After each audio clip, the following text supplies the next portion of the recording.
السلام علیکم ورحمۃ اللہ تعالی وبرکاتہ۔ بسم اللہ الرحمن الرحیم۔ ابھی تک میں آپ کے سامنے واقعات کی تحقیق کر کے بتاتا رہا کہ یہ واقعہ جھوٹا ہے، یہ واقعہ جھوٹا ہے، لیکن آج میں آپ کو واقعہ نہیں بلکہ ایک کتاب کے بارے میں بتاتا ہوں جو پوری کتاب ہی جھوٹی ہے، اور وہ بھی 428 صفحات کی کتاب ہے، 428 پیج کی کتاب ہے۔ اتنی لمبی چوڑی کتاب جو میرے ہاتھ میں موجود ہے، دیکھ رہے ہیں، یہ دیکھ رہے ہیں، اتنی لمبی چوڑی کتاب ہے۔ ایک بھائی نے مجھے یہ کتاب دکھائی تھی اور انہوں نے مجھے کہا کہ حضرت اس کو دیکھ لیجئے، اور اس میں جو واقعات موجود ہیں ہم نے پڑھا، کچھ ہمیں سمجھ میں آ رہے ہیں، کچھ نہیں سمجھ میں آ رہا ہے۔ تو میں نے اس کتاب کو جب دیکھا تو آپ کو پتہ ہے اس کتاب میں بہت زیادہ من گڑھت موضوع روایت کو اکٹھا کیا گیا ہے، جھوٹے روایت کو اکٹھے کیے ہیں، سارے تو نہیں لیکن بہت سارے واقعات جو ہیں موضوع جھوٹے واقعات، اور اس میں ولیوں کے نام سے بھی یعنی بہت سے واقعات درج ہیں، ولیوں کی طرف بھی بہت سے واقعات لکھے ہوئے ہیں، تو اور بہت سے واقعات اس میں موضوع من گڑھت ہیں۔ اور آپ کو پتہ ہے اس کتاب کو لکھنے والے کون ہیں؟ یہ جھوٹی کتاب کو لکھنے والے کون ہیں؟ یہ قصص الانبیاء ہے۔ آپ دیکھ رہے ہوں گے یہ قصص الانبیاء ہے، بہت مشہور کتاب ہے قصص الانبیاء، لیکن جو معتبر کتاب ہے وہ قصص الانبیاء اور ہے، میں یہ بھی بتانا چاہتا ہوں۔ قصص الانبیاء کے نام سے کتابیں ہیں، موجود ہیں، انبیاء کے واقعات، انبیاء کے قصے اس میں ہیں، موجود ہیں، اور معتبر واقعات، معتبر قصے موجود ہیں، لیکن جو یہ قصص الانبیاء ہے یہ جھوٹی ہے۔ آپ کو پتہ ہے اس کے مصنف کون ہے، رائٹر کون ہے، لکھنے والے آپ کو پتہ ہے؟ میں آپ کو بتاؤں اس کے رائٹر کون ہیں۔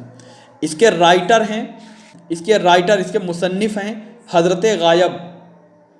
آپ سوچ رہے ہوں گے اس کا نام میں نے پہلی بار سنا، حضرت غائب۔ یہ حضرت غائب کون ہے؟ جی حضرت غائب نام ہے ان کا، یہ حضرت غائب ہیں۔ غائب مطلب غائب ہیں، ہے ہی نہیں، وہ لاپتہ ہیں۔ اس کتاب کے مصنف لاپتہ ہیں، 428 صفحات کی کتاب لکھ کر لاپتہ ہو گئے، غائب ہو گئے، کہاں چلے گئے اللہ جانے۔ کیوں؟ کیونکہ اس کتاب کے کوئی مصنف ہی نہیں ہے۔ اس کتاب میں جتنی روایتیں موجود ہیں اس کے لکھنے والے کا اتا پتہ نہیں ہے، تو سوچیں ان واقعات کے کیسے اتا پتہ ہوگا جو انہوں نے لکھے ہیں۔ سمجھ رہے ہیں؟ جب بھی کوئی کتاب خریدی جاتی ہے، جب بھی کوئی کتاب لی جاتی ہے تو دیکھا جاتا ہے اس کے رائٹر کون ہیں، اس کے مصنف کون ہیں۔ معتبر شخصیت کی کتابیں ہوتی ہیں تو اسے اس کتاب کے واقعات یا اس کتاب میں جو روایتیں موجود ہیں اس کا اندازہ ہوتا ہے کہ چلیں اس میں جو روایتیں ہوں گی معتبر کتابوں سے لی گئی ہوں گی، اس کو سمجھا جاتا ہے۔ لیکن آپ اس کتاب کو جب لیں گے تو آپ کہیں گے ارے اس کتاب کے تو مصنف ہی نہیں ہیں، اس کتاب میں کیسے میں اس پر اعتبار کروں؟